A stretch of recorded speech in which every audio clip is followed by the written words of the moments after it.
tried to say, like, I have proof right here. It's very black and white. I could even email it to someone. Jessica Hoskin says she was in disbelief. She had a receipt that says she paid for her parking a minute before an officer entered her ticket into the computer. An easy dispute, she thought. So I called the number. They let me know that the day before they had actually shut off the ability to dispute online. Not so easy after Denver's budget cuts. I kind of tried to say, this seems like this would be a waste of the judge's time. That was the only option. Parking court, the only option, because Denver shut down its online parking ticket dispute process during budget cuts last month.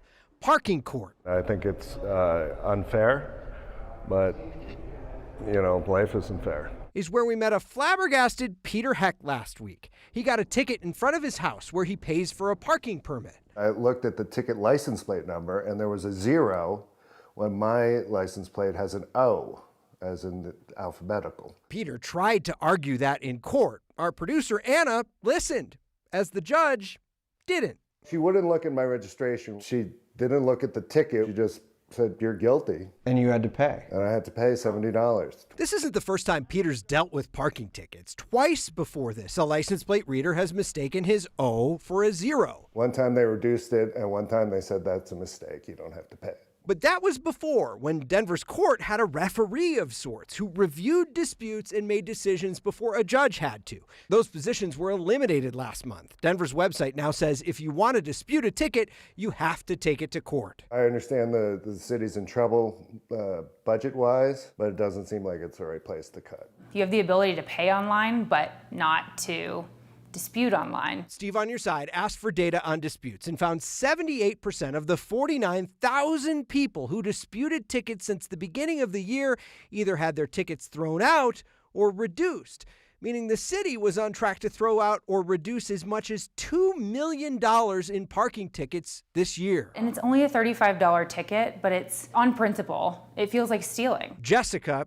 opted not to take the court date and just paid the money. Peter, I got to thank you guys at 9 News because they wouldn't have done that without you. When Steve on Your Side producer Anna Hewson asked the court why a judge ruled against Peter, the judge all of a sudden did an about face, ruling the ticket invalid and ruling Peter deserves a refund. This seems like a great way to make money. Yeah, it is, because I would have paid the $70 except for you all. Now, hopefully, I'm getting my $70 back someday. Now he says he's not taking any more chances. Well, it's probably illegal, but... With a message right there on his bumper. I don't know if the camera reads that or not. Who knows if the camera will pick that up, right? Denver's Department of Transportation and Infrastructure literally just announced a new dispute process this afternoon. The timeline?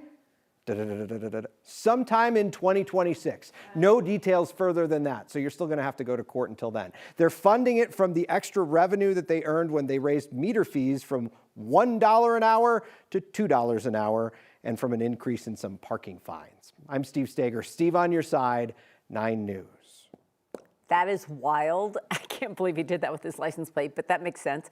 But by the time you go down there, you think of your time, and then you do have to pay to park, and then you got to go in. I mean, it's ridiculous. I mean, everybody we talked to said we thought when we went down there to dispute it in person that we could just easily show proof and say, here's my ticket, here's when I paid, or in Peter's case, here's my license plate, here's the one that you have on this ticket. Mm-hmm. And instead they were told, no, you need to come back and talk to a judge about that. And in Peter's case, it was so frustrating because it was like the judge didn't understand the process, right? Didn't understand how that whole system worked until we brought it to their attention, and the court, or Dottie, got in touch with the judge, and the judge kind of turned things. And you're incredibly effective, but there's only one of you. Yeah, right. So yeah, it would be nice. It would be nice if the city would just institute this process right away, because you look at that number: 78% of people who dispute tickets have them either reduced or overturned. That's a huge number. That's a huge error rate in a way. You'd hope that the city moves pretty quickly to get this thing in. Sometime in 2025. Yeah. Instead. Or 2026. Yeah, right. Yeah, instead of 2026, right? All right, Steve, thanks.